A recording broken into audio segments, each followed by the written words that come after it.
Em 2111, vamos descobrir os últimos progressos na ciência e tecnologia. Vamos lá. Veremos como será a vida no próximo século. Realmente incrível. Será que a ciência poderá criar uma raça nova de super-humanos? Sairemos de férias no espaço? Nossa! Os robôs irão nos ajudar com as tarefas cotidianas? Ou será que algum dia terão controle da Terra? Meu nome é Idze Dukevich e convido você para ver comigo a 2111.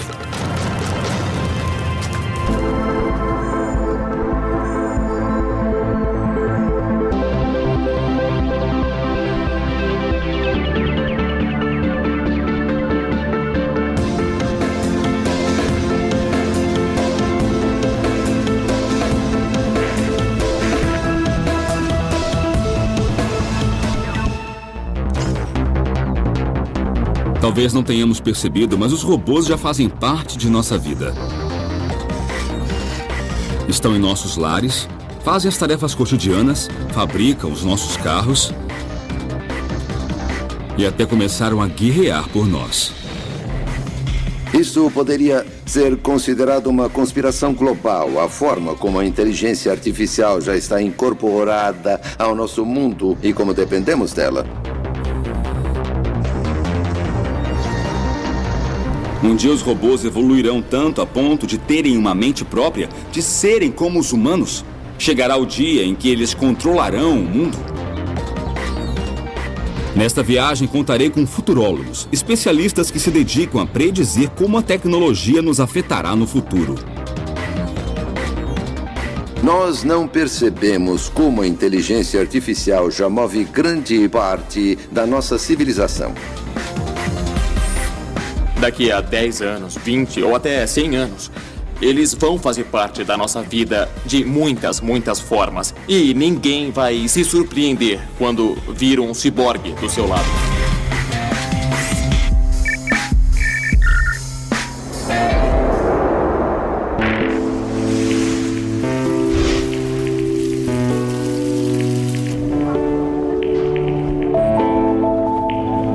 Meu primeiro destino é a cidade do México, para ver uma competição na qual os humanos ainda são os melhores, o futebol. Esta é a 5ª RoboCup. Os melhores robôs do mundo se enfrentam em uma partida de futebol, um jogo que os engenheiros de robótica levam muito a sério. Cientistas acreditam que em 2050, uma equipe de robôs humanoides jogará contra o último campeão da Copa do Mundo, e os robôs irão ganhar.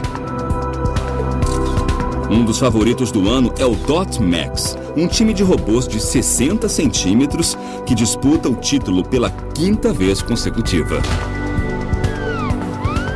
O líder humano do time é o Dr. Juan Manuel Ibarra, que está muito confiante. O que o senhor considera um bom robô? Consideramos que um robô é bom quando pode realizar um mínimo de funções, como os movimentos de chutar a bola, levantar e cair, andar e correr de frente, de costas e de lado. Para executar tais movimentos, básicos no futebol, os robôs jogadores contam com uma tecnologia impressionante. Câmeras USB para a visão, um computador, acelerômetro e giroscópio para o equilíbrio e diferentes servomotores para movimentos dos membros. São robôs autônomos, não tem ninguém controlando. O computador que carregam é que toma as decisões. Ele deve sentir, por exemplo, o que está caindo, o equilíbrio, o equivalente ao nosso ouvido interno. E também precisa sentir as forças do solo. E o mais importante, ele precisa ver o gol, onde está a bola, seus companheiros e adversários. Um trabalho que nem o pior dos jogadores acharia difícil, mas que para um robô é um grande desafio. Para ajudar, a bola é sempre cor de laranja, o gramado é verde e as linhas brancas. Ainda assim, os robôs estão longe de vencer os humanos. Ibarra acredita que isso acontece porque ainda não sabemos como reproduzir as incríveis capacidades de nosso cérebro. Os neurônios trabalham a milissegundos e os computadores a nanosegundos. Entretanto, o cérebro humano é mais eficiente. Se eu pego um lápis e jogo para um colega, ele o pega. Mas um robô não pode fazer isso. E não se trata só de capacidade mental.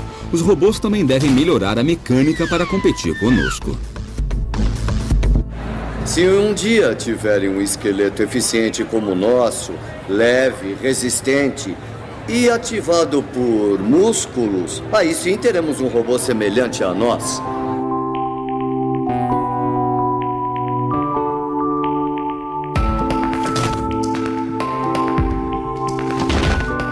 Embora os robôs sejam muito bons para cálculos, algoritmos, ajudar em fábricas, a verdade é que são péssimos em coisas que parecem simples para nós, como caminhar. O problema, a questão de locomoção é um problema extremamente complicado. Não é um problema trivial. Então existem robôs que conseguem andar, mas nenhum deles consegue reproduzir a fluidez e o tipo de controle que nós conseguimos atingir, né?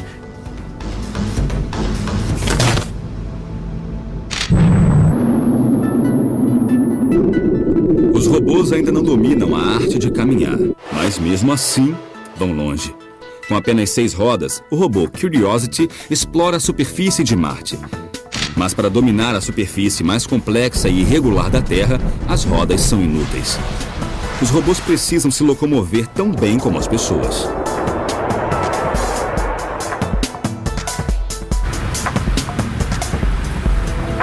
A minha viagem para investigar se algum dia os robôs irão andar ao nosso lado continua nos Estados Unidos. Eu vou ao Instituto Politécnico de Worcester, nos arredores de Boston, investigar uma possível solução do problema do caminhar. Conhecerei Eduardo Torres, um engenheiro que acredita que a solução do problema esteja em robôs mais sensíveis.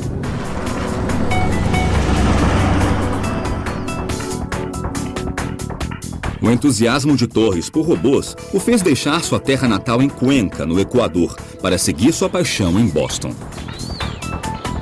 Por que é tão difícil para os robôs fazer uma coisa tão simples para nós como andar?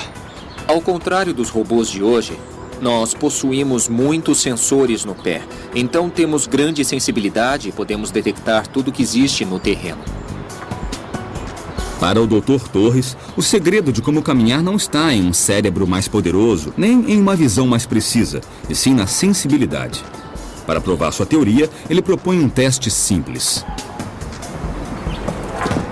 Agora quero que perceba que está usando a informação que vem dos sensores do seu pé.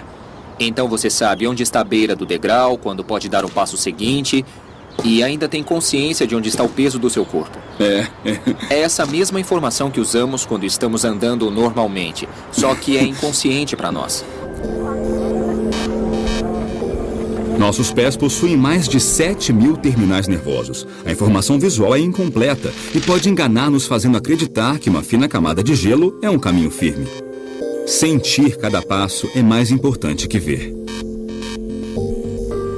Considero a pele muito importante, baseado na teoria de inteligência artificial chamada inteligência corporificada, que defende que nós somos inteligentes porque nós temos um corpo, e é ele que nos permite sentir e interagir com o resto do mundo.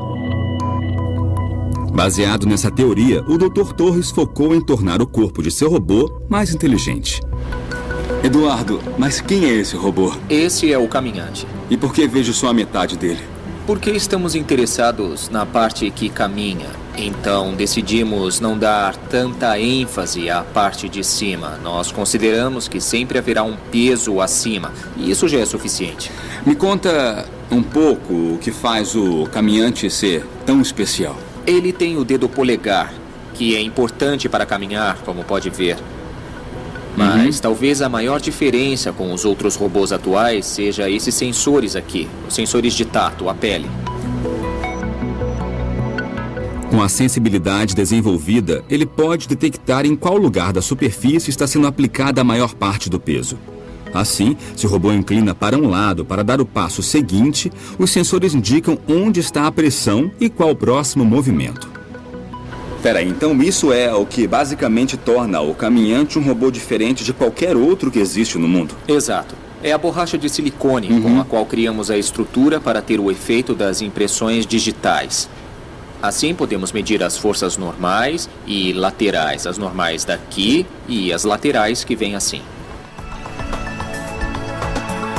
O caminhante possui 182 sensores, uma pele mais parecida com a humana e um computador capaz de processar a informação, respondendo com ordens rápidas e precisas para evitar qualquer queda. É um passo importante para a robótica. Pouco a pouco vencemos o desafio de fazer robôs andarem como todos nós. Mas caminhar não é a única habilidade para serem realmente úteis no futuro. Eles devem aprender a usar as mãos para trabalhar com a gente. Já existe um robô que faz um dos trabalhos manuais mais delicados que existe, o do cirurgião.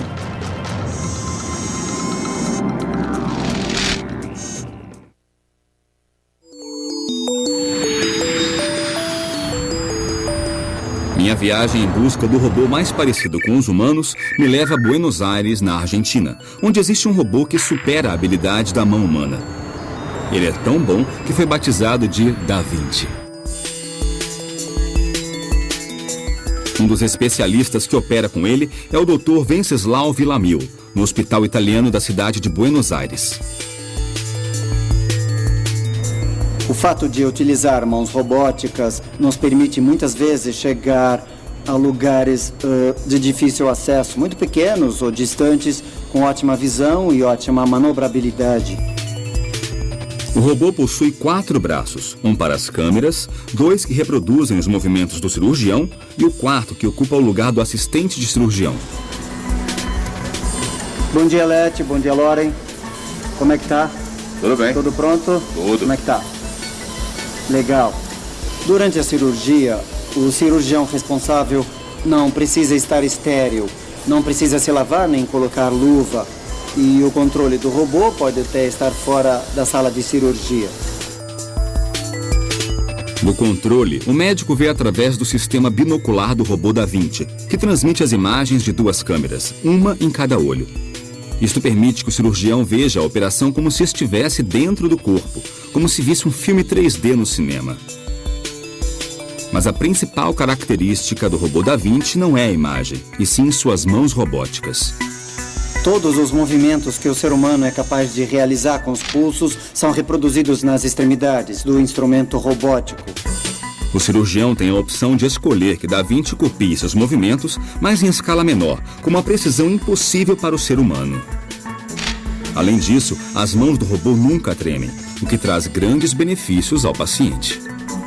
O robô faz incisões pequenas, lesiona menos tecido em volta dos órgãos que nós vamos tratar e também diminui o risco de hemorragias e de transfusões sanguíneas. O robô Da Vinci não é independente e ainda requer a mão do cirurgião para operar, coisa que no futuro certamente irá mudar.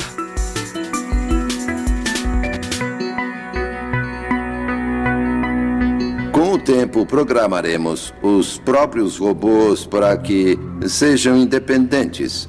Vai acontecer e será dentro dos próximos 10 ou 15 anos. Será muito rápido. Os humanos que tiverem que se submeter ao bisturi vão escolher procedimentos mais avançados executados por robôs cirurgiões em vez de humanos. Estou numa missão para descobrir invenções que ajudem nossa vida diária no futuro.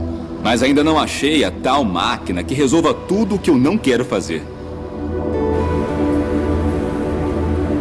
A próxima parada de minha viagem é Ithaca, nos Estados Unidos, onde um robô está aprendendo a ser um bom dono de casa. Aqui na Universidade Cornell, Yu Yang e sua equipe trabalham em Kodiak, um robô doméstico que, diante de logaritmos de aprendizagem, vai descobrindo como se virar em nossa casa. Kodiak é o primeiro robô assistente pessoal.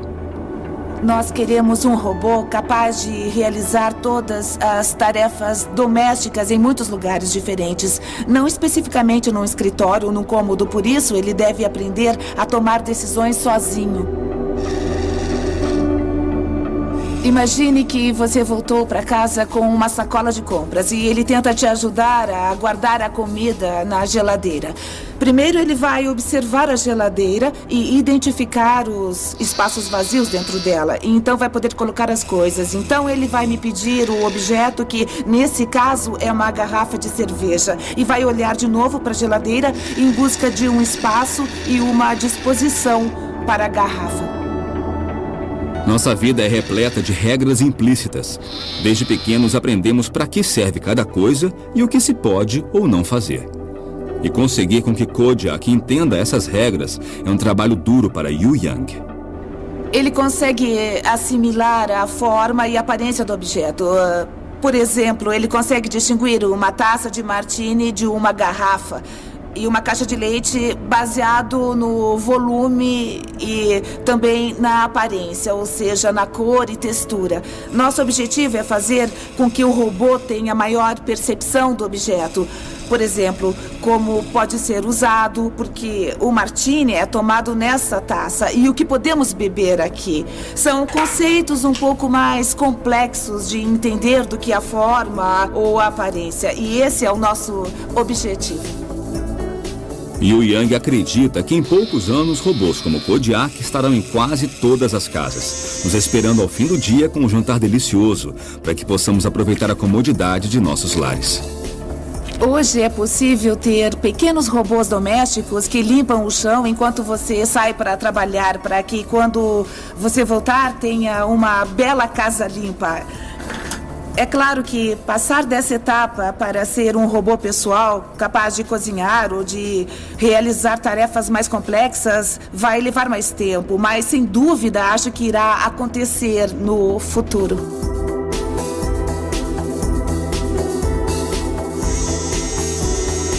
Queremos criar robôs capazes de imitar os humanos, de ajudar os humanos e melhorar nossa qualidade de vida. Estamos aprendendo como encontrar o caminho da nova geração de robôs imitadores de humanos.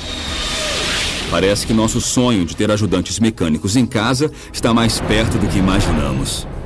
Mas os robôs podem ir além do que só lavar pratos. Na verdade, não é um futuro tão distante. Há um robô que trabalha tão bem que a NASA já o contratou para trabalhar no espaço.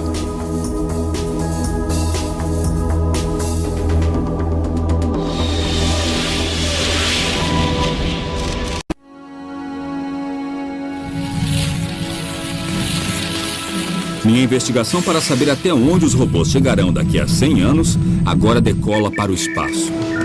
A NASA desenvolveu o que chamam de robô mais ágil do mundo, o Robonauta. Esse robô humanoide desenvolvido para ajudar astronautas em tarefas de reparos e manutenção de naves não tem só a aparência de humano, mas foi projetado como tal. Com mãos e braços, esse robô é capaz de usar as mesmas ferramentas que a tripulação.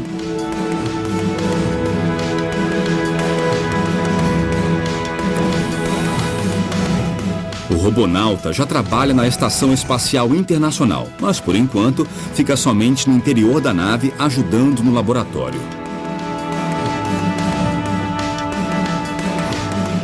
Mas a próxima versão, com recursos necessários para suportar as temperaturas extremas do espaço, poderá até mesmo reparar o exterior de naves espaciais. Em vez dos humanos viajarem ao espaço, estamos falando de um futuro espacial que não será humano. Os robôs inteligentes é que viajarão. Acho mais provável que eles partam para essas missões. De certo modo, será mais fácil enviar um robô ao espaço para uma missão de 25 anos do que um humano, porque os robôs podem ir mais longe e resistir em ambientes mais hostis. Já vimos robôs humanoides capazes de caminhar, trabalhar no espaço ou conduzir uma cirurgia cardiovascular. Mas nem todo cientista se inspira em humanos para construí-los. Alguns se inspiram no reino animal. Grandes cientistas e inventores importantes observaram animais em busca de inspiração. No século XV, Leonardo da Vinci começou a estudar o voo das aves para criar projetos de máquinas voadoras. 4 séculos depois, aplicamos os mesmos princípios para construir nosso primeiro avião.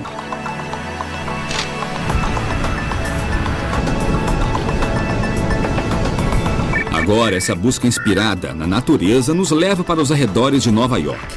John Long é fundador do Laboratório de Pesquisa de Robótica do Vassar College. Ele é especialista em biomimética, o estudo de projetos tecnológicos baseados na natureza.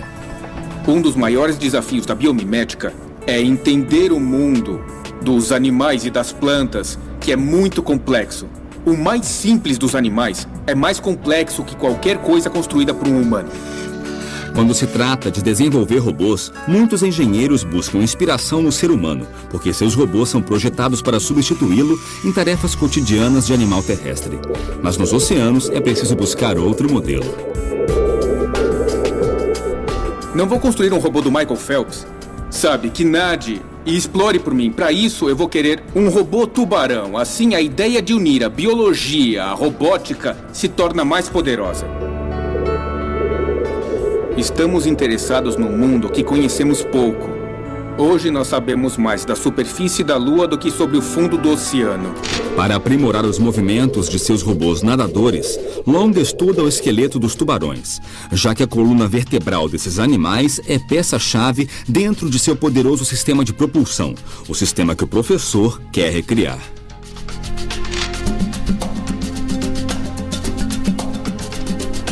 É aqui que a biomimética entra. Estudamos os tubarões na piscina, estudamos no oceano e agora precisamos saber mais sobre a biomecânica de seu esqueleto para criar as colunas vertebrais artificiais que chamamos de colunas vertebrais biomiméticas. O molde da coluna vertebral irá dizer algo muito importante sobre como esses animais nadam e nossos robôs terão novas habilidades.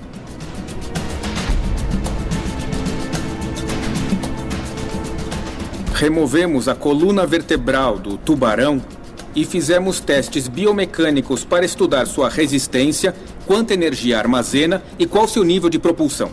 Agora precisamos descobrir como fazer uma coluna vertebral artificial para usar em nossos robôs. Para criar a réplica, ele usa uma gelatina firme que imita a consistência da cartilagem do tubarão.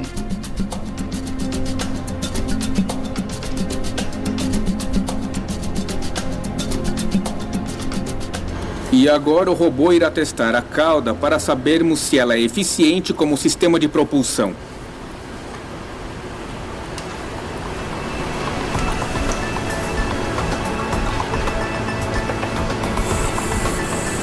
O objetivo é testar se a coluna vertebral artificial oferece a propulsão esperada para ser aplicada em novos robôs que poderão se mover no oceano. A mobilidade não é a única dificuldade a ser superada no desenvolvimento de um robô aquático eficiente. Os sistemas de posicionamento e comunicação no fundo do mar também são desafios da navegação submarina. Há muitos laboratórios em todo o mundo que buscam no meio aquático sistemas de sensores inspirados na biologia para serem incorporados a seus robôs na navegação submarina. Exemplo disso é a Festo, que se inspira na natureza para a comunicação inteligente entre robôs. Os aquapinguins são resultado de muita pesquisa. Esses pinguins biônicos são capazes de se orientar sozinhos graças a um sistema sonar 3D que, como nos golfinhos, permite que se comuniquem com o ambiente e com outros pinguins robóticos.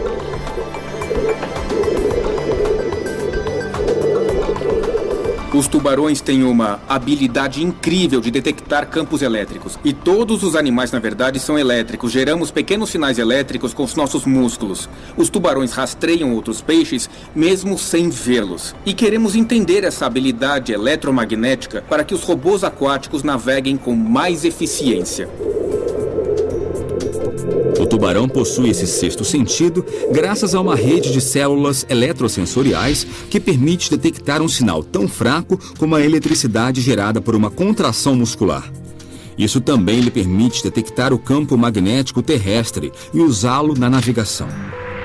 Os engenheiros estão muito interessados porque enxergam formas de ampliar nosso conhecimento através dos animais aquáticos. E o porquê disso? Porque eles querem novas habilidades para os humanos. Eles querem habilidades dentro da água. Muitas coisas que desconhecemos acontecem na água. E nós, humanos, temos que ir até lá. Para isso, temos que ter máquinas inteligentes. Máquinas inteligentes como os robôs biomiméticos.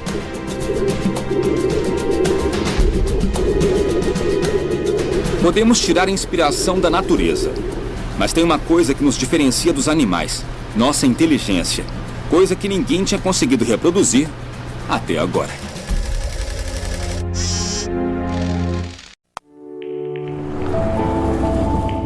Para entender como os robôs podem se adaptar às nossas vidas, minha viagem me leva ao Japão.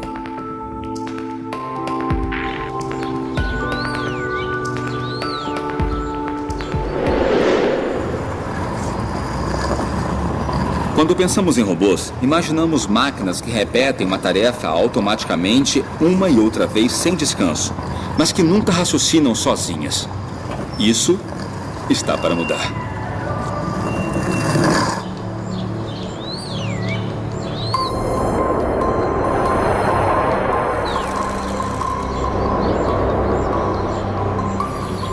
Aqui na Universidade de Tóquio, eles estão programando um robô para aprender aos poucos o que é conhecido como aprendizagem incremental.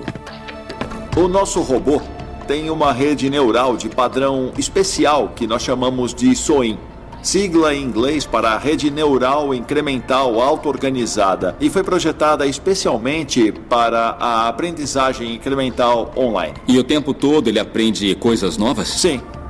O nosso robô pode aprender tanto da internet como do mundo real, assim como nós. Então, esses robôs que realizam tarefas domésticas precisam dessa inteligência. O robô precisa se adaptar ao mundo real por si mesmo. O Dr. Hasegawa espera que os robôs estejam melhor preparados para enfrentar problemas cotidianos, como, por exemplo, preparar uma xícara de chá pela primeira vez. Essa é uma xícara de chá, é um tipo de xícara.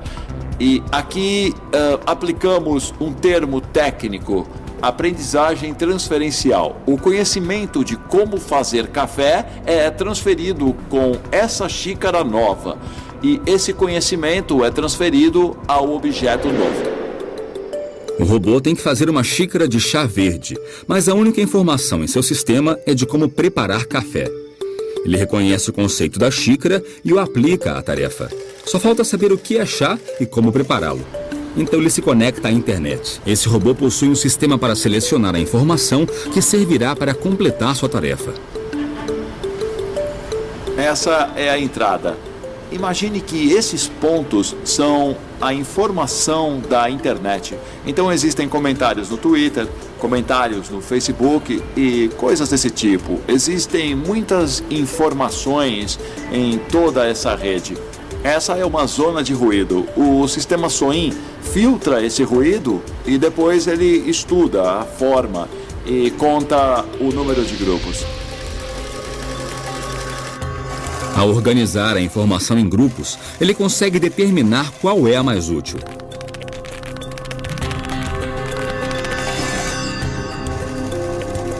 A capacidade do sistema SOIN pode melhorar a inteligência de muitas tecnologias. Então, qual é o futuro desse tipo de robô? O sistema SOIN pode ser implantado em robôs, também em carros, em lares e em muitos equipamentos. Então, no futuro, nós queremos fabricar um cérebro artificial próprio. Esses cérebros artificiais já estão entre nós. E as tecnologias novas, como a SOIN, farão com que robôs sejam cada vez mais inteligentes e capazes. Quando falamos em robôs, no que pensamos? Pensamos numa tecnologia capaz de tomar decisões, suas próprias decisões. E isso já existe ao nosso redor. Mas no caso de robôs totalmente independentes, capazes de tomar decisões, creio que estamos bem perto disso. Acredito que em 2030 estarão pensando sozinhos.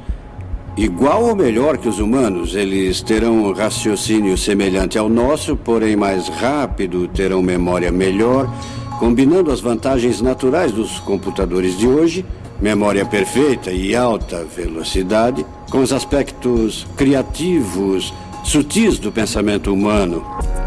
Para conseguirem reproduzir a sutileza e a complexidade do cérebro humano, os engenheiros de robótica percorrem muitos caminhos. Aqui no Japão, outro criador de robôs acredita que o segredo para atingir essa grande meta é começar pelos menores.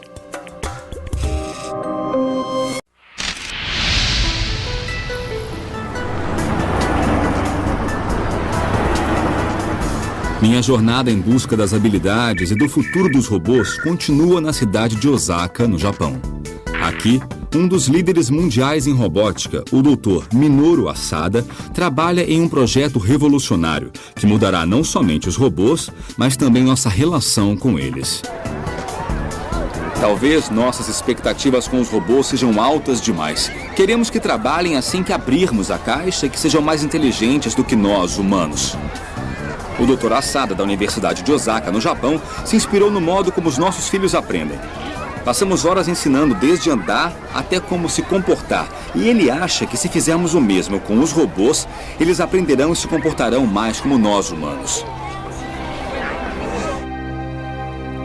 Para provar sua teoria, o Dr. Asada tem um laboratório repleto de robôs de diferentes idades. Ele me mostra o mais novo. Há vários robôs.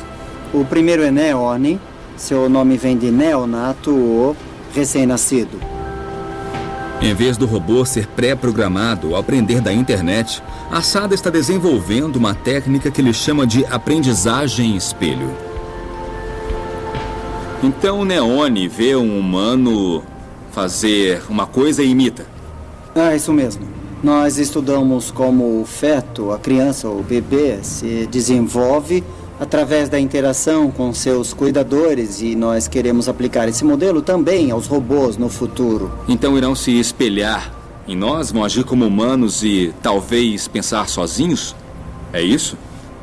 Isso mesmo. E um dos objetivos do projeto é desenvolver robôs semelhantes aos humanos como um espelho ou algo assim. É isso, entendeu? Neone pesa somente 3 quilos, tem sensores táteis, câmeras para visão, microfones para ouvir, processadores e memória que lhe permite aprender. Como recém-nascido, começa a vida sem saber engatinhar ou andar. Ele deve aprender tudo com os humanos ao seu redor, mas uma vez que aprende, nunca mais esquece. O laboratório do professor Asada reúne diferentes versões do robô Neone e todos estão aprendendo com seus tutores humanos. Não é exatamente como os nossos bebês, mas para humanizá-lo vou ensinar como abraçar. Primeiro eu vou erguer os braços dele, assim. Depois eu abro as mãos dele e abaixo os braços. Pronto. Nós podemos pedir para o Neone repetir o movimento que ele ensinou para ver se ele entendeu corretamente. Pode fazer isso para a gente? Legal! Que ótimo! E agora, o Neone vai lembrar do movimento que ensinou para sempre. Nossa, é incrível! Eu acho que isso é bem natural e muito intuitivo. É simplesmente como se fosse um bebê humano. O Dr. Asada também utiliza o método para que os robôs aprendam a falar. Estes aqui são só robôs com voz. Nossa! Tá, vamos ver. É isso mesmo. Olha só. Sei. O cuidador se encarrega de ensinar e a criança, além de imitar o som, ainda organiza as vogais japonesas em categorias como A, I, U, E, U.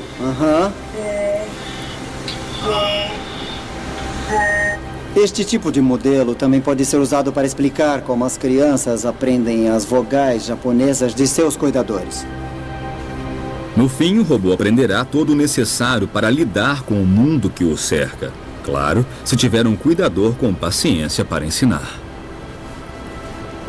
E qual o objetivo de robôs como esses? Este processo pode ajudar as pessoas a entender quem são os robôs. E isso é importante para a transcrição dos robôs como parte da sociedade.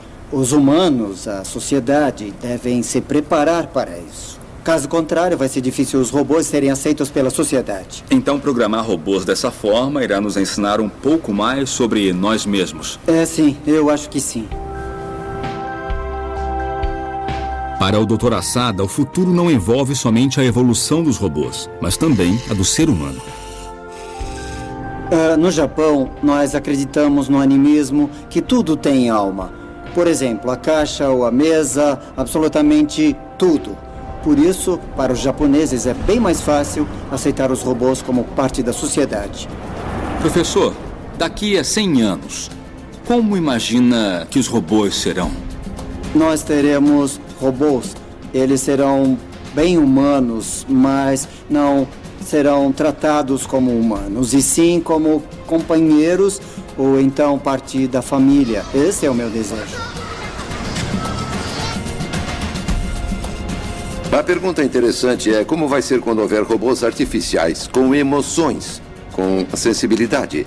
Sensibilidade artificial, quando começarem a se preocupar com eles como espécie e não só com os humanos. Será que isso vai gerar outra competição entre formas de vida no nosso planeta, particularmente porque terão informação biológica? Sim, é o que nos espera.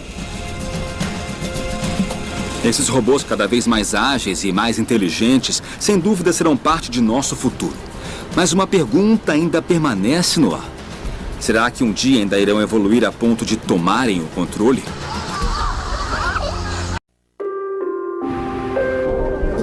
Minha busca para saber até que ponto os robôs farão parte de nossas vidas me leva, por fim, à Universidade Cornell, nos Estados Unidos. Uma revolução silenciosa está acontecendo no laboratório do Dr. Lipson. Seus robôs não precisam que digamos ou ensinemos o que eles têm que fazer. Eles descobrem por si mesmos.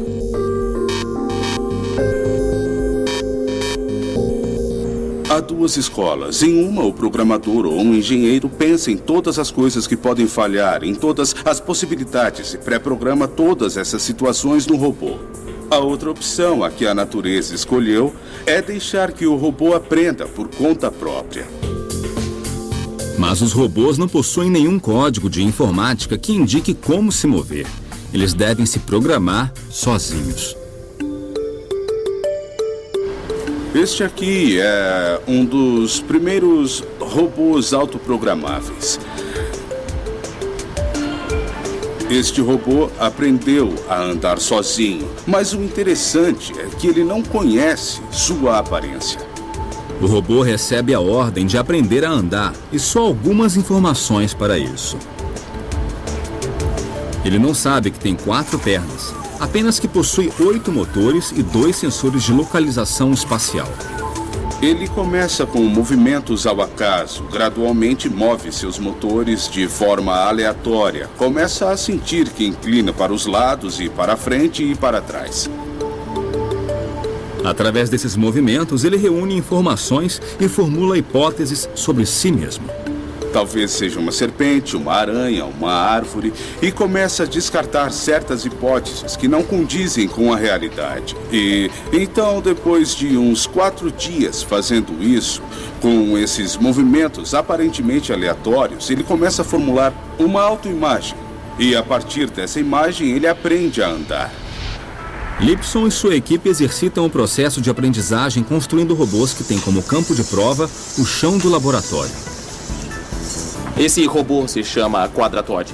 A palavra Todd em inglês nos remete a toddler, que é um bebê em desenvolvimento, que não sabe nada, não sabe andar. Agora a gente vai mostrar os primeiros passos. Essa aqui é a primeira geração, como vocês veem. Está na primeira fase, começando a aprender a andar e não anda muito bem. No primeiro grupo de passos, de padrões para andar, talvez um se mova 2 centímetros e o outro 5. O que anda a 5 vai provavelmente para 7, 8 e aí depois 10 e por aí vai. Então, essa aqui é a geração 40 de algoritmo simulado. A gente vê que se move de uma forma semelhante ao andar de uma aranha ou um animal de 4 pernas. Nós notamos que as pernas estão coordenadas, né? Ele aprendeu que é útil mexer algumas pernas por vez, mas mesmo assim, olha, ele só consegue mexer uns 10 centímetros do lugar que ele está. Esse é um robô da geração 65 e, como vocês podem ver, ele se move muito mais que o anterior. Repara só, as pernas têm movimentos bem mais coordenados. Da última vez ele andou uns 10 centímetros e agora alcançou uns 20 ou talvez 30. E aqui nós temos o robô seguinte, da geração 140. Vocês podem ver que ele aprendeu que é melhor afastar mais o corpo do chão, o que pode ajudar no movimento. As 2 pernas também estão bem mais coordenadas e ele consegue se deslocar melhor. Nós perdemos um pouco o controle ao deixar que a máquina aprenda sozinha.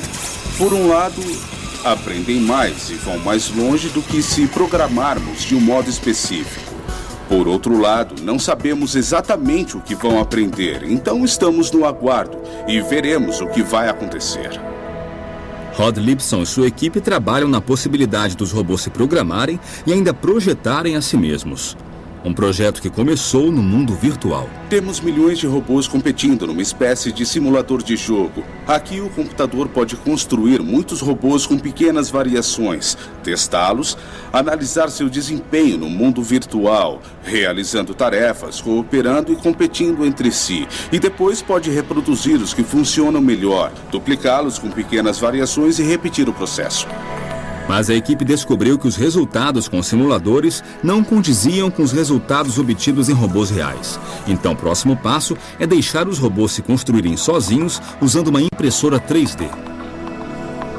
Em nosso laboratório, trabalhamos com a ideia de máquinas que constroem máquinas, que elas se construam sozinhas, se autoconsertem e se adaptem a novas situações e melhorem com o tempo. Lipson está começando um processo que talvez reflita nos robôs do futuro. Uma vez nesse ponto, os computadores poderão fazer seus próprios projetos e ficarão cada vez mais inteligentes ao projetar sua própria geração seguinte. Talvez dentro de 50, 100 ou 200 anos tenhamos máquinas com um nível de inteligência semelhante à dos humanos, ou talvez superior a ela em certos aspectos. Pode ser que a nova geração de robôs do ano de 2030 consiga se programar para sentir emoções, ser mais inteligente do que os humanos, ou ter capacidades que agora nem dá para imaginar. Nessa jornada, conheci robôs que aprendem, robôs que se autoprojetam e constroem a si mesmos. Não sei se os robôs tomarão controle do mundo daqui a 100 anos, mas estou certo de que eles serão parte essencial de nossas vidas e serão cada vez mais inteligentes e mais fortes. Mas o que eu também tenho certeza é de que os engenheiros do futuro sempre terão um botão para desligá-lo ao alcance da mão. Dessa forma, quem estará no controle seremos nós humanos.